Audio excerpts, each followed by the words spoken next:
The arts are very important, but events and concerts have been canceled due to COVID-19. We've invited the executive director of the Olympia Symphony Orchestra, Jennifer Hermann, to talk about how their organization is dealing with the challenges presented by the stay-home mandate. Hi, Jennifer. Thanks for joining us today. So, how has your work changed after the stay-at-home order? You doing a lot of things on the computer virtually? Tell me what's it like? Right. So for the Olympia Symphony, we're a pretty small staff, but all of us are working from home. All our musicians are at home. And after the cancellation of our season, we are all being remote. Our work looks very different, but we are maintaining our musical presence in the community as best we can from our homes and digitally.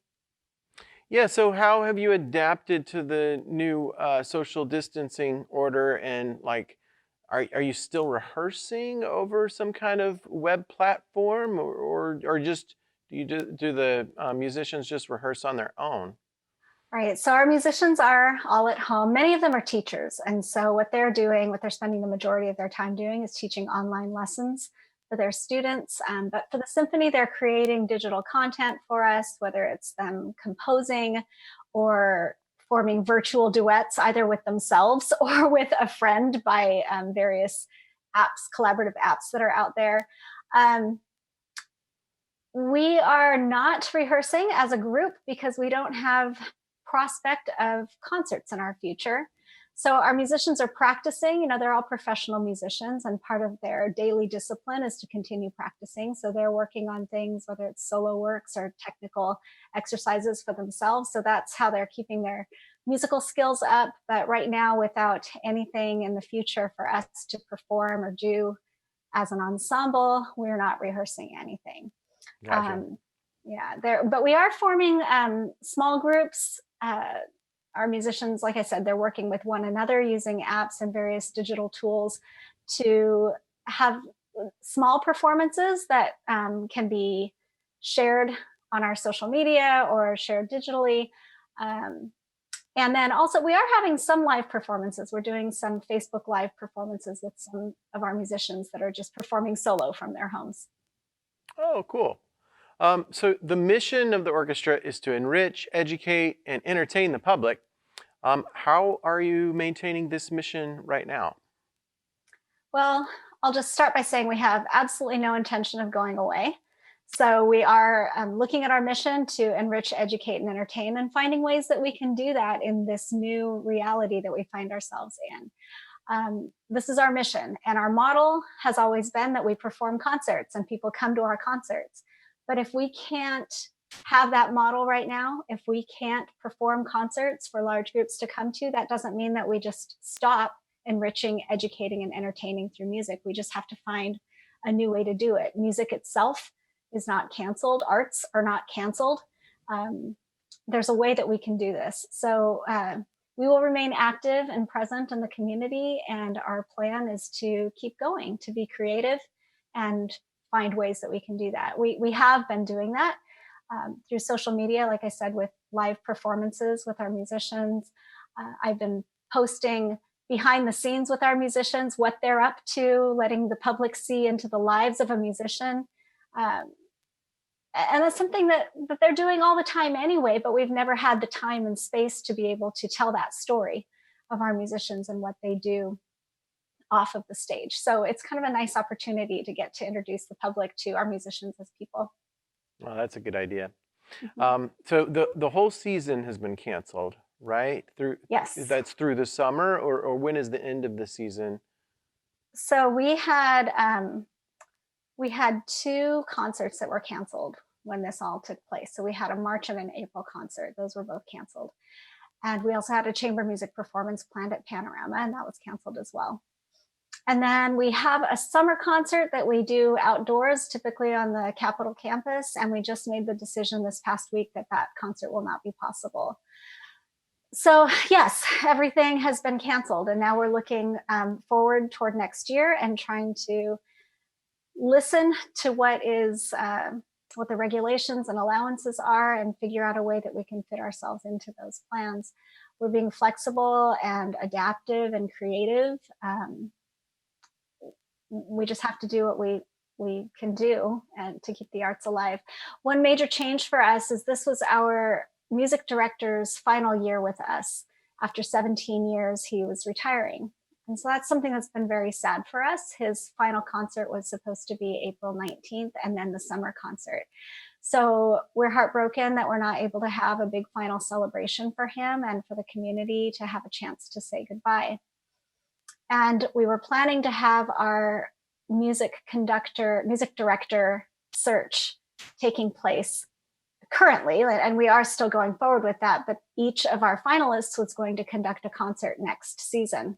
And that would be our audition year. And the community would get to see various conductors come to Olympia and lead the orchestra. We made the decision recently that that process is too valuable to live under the threat of potentially canceled concerts or concerts that look drastically different from what they have looked like in the past. So we're postponing that audition season until the season after next, which would be 2022 season, which seems a very long time away. And then that leaves us next year. We do not have a music director, but we have a very talented group of musicians, a very committed board and staff, and we are going to figure out what we're going to do next year musically, whether it's small ensembles in various venues, chamber music or chamber orchestra style, digital content, streaming.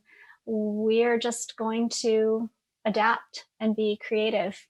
And, some of these things we may even keep into the future. I really see this as an opportunity that even though we're having to change things, I like to see it as we're getting to experiment with new things. And if some of those experiments carry forward into the future, then we've come out of this stronger. Yeah, you're anticipating my next question here, which is... Oh, sorry. No, it's fine. Do you predict a new era for the arts and a different future for concerts? What you've talked about doing these things online, and what are some of the other ideas? Right. So I do think it's a new era for the arts. I also think it's a new era for appreciation of the arts. When I look into the future and I see us being able to have big staged performances with a packed house again, I see it being very different from how it was in the past. I see people really embracing, maybe it'll take them a while to embrace and actually touch one another, but I see them really not taking the arts for granted, that they'll see it as a privilege that we get to do this. And it's become so commonplace in our lives. And our patrons, they love our concerts. They're very loyal and they come. But it's become almost routine, I think, in a lot of people's lives. And so when I think of a new era for the arts, I think of a new era of joy, and I get choked up, of people really seeing this as a delight in their lives and not just something that's common. But on the practical end, which is what I think you were asking, I think there are new things that I think we've always known that there are other things that we can do, but we're so busy. We're a small staff, and we elevate what we do to a very high level, and we haven't had time to really explore other options and opportunities. Now we are, and I think that almost being forced into this will be good for us. I think there are digital opportunities that we haven't explored. We've definitely really risen up in our social media game. It's not something we were really doing a whole lot of before, but we really are now. And our website, and just finding new ways to be able to offer music to people, and taking the time to do it, because we don't really have a choice now. Right. Well, let's get into that.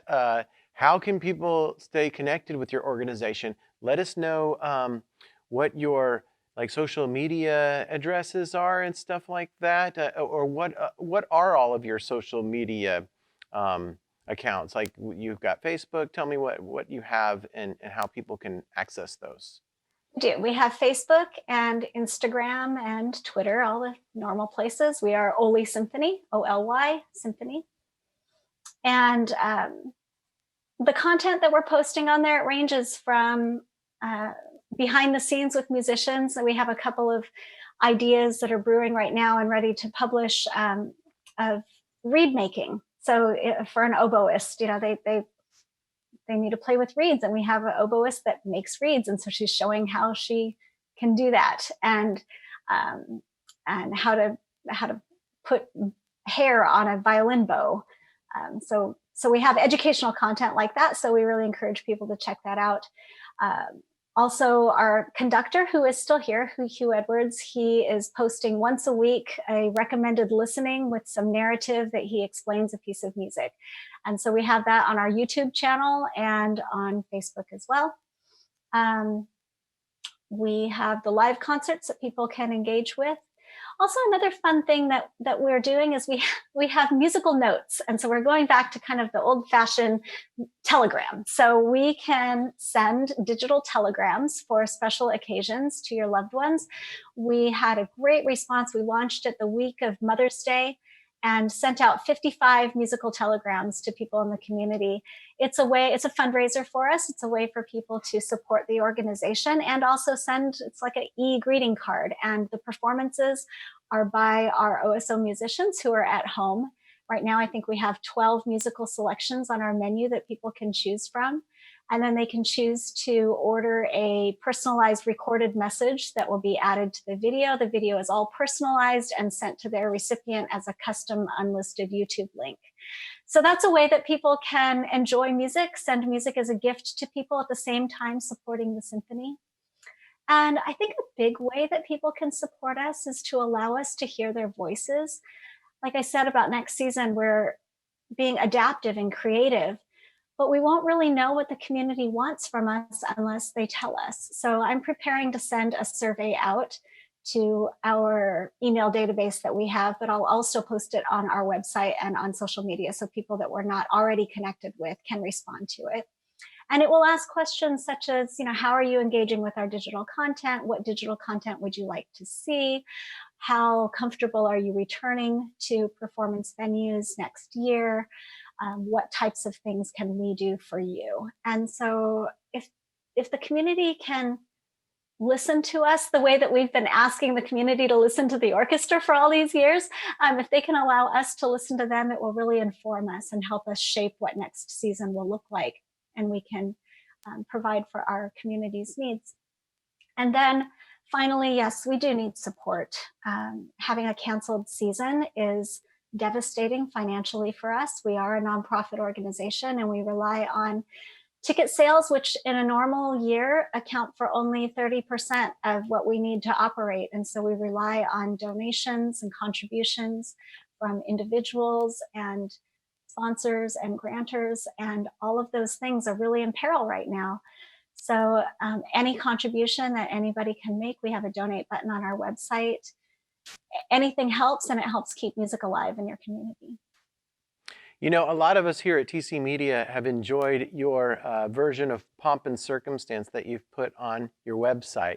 And I'd like to take us out with a little clip from that. But before we do that, let me just, I see I have a son that's graduating too, so we really appreciate you guys doing that for the graduates. But before we do, let me just ask, is there anything else you want to share before we take it out? Well, if I could share a little about the Pomp and Circumstance. I myself am a musician. I'm also the mom of a graduating senior. My son goes to Olympia High School. So this project was really near and dear to my heart. And I have to say that I'm very proud of our musicians for pulling together. From the time this project was an idea to when it was published was less than a month.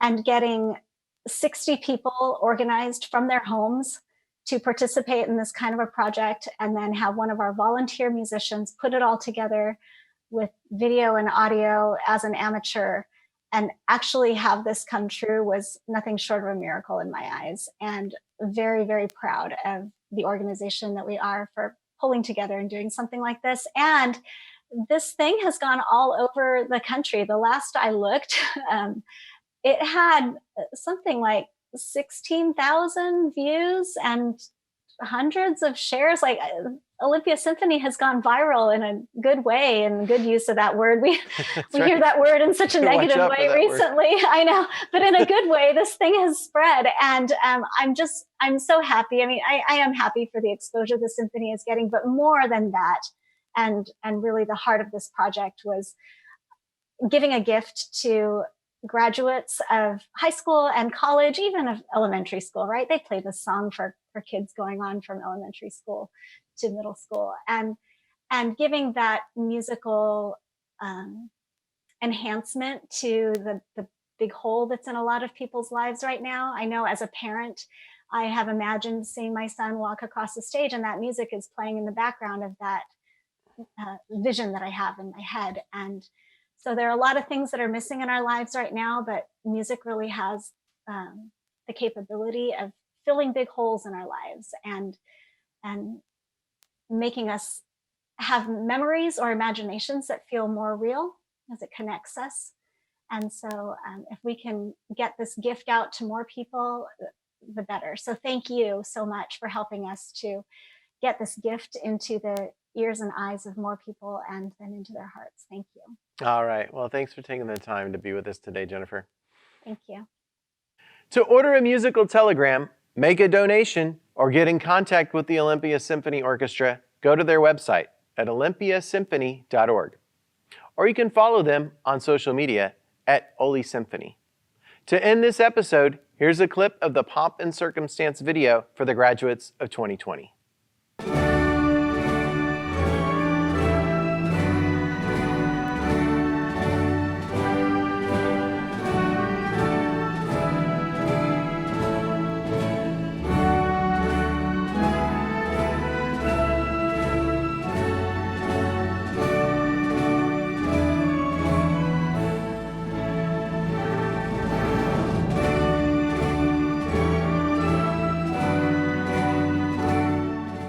That's all we have for you today. Tune in next time for more updates. Again, if you have any questions or suggestions for something we should cover, send an email to rkam@tcmedia.org. Stay home, stay updated with Thurston Community Media, and stay safe, Thurston County.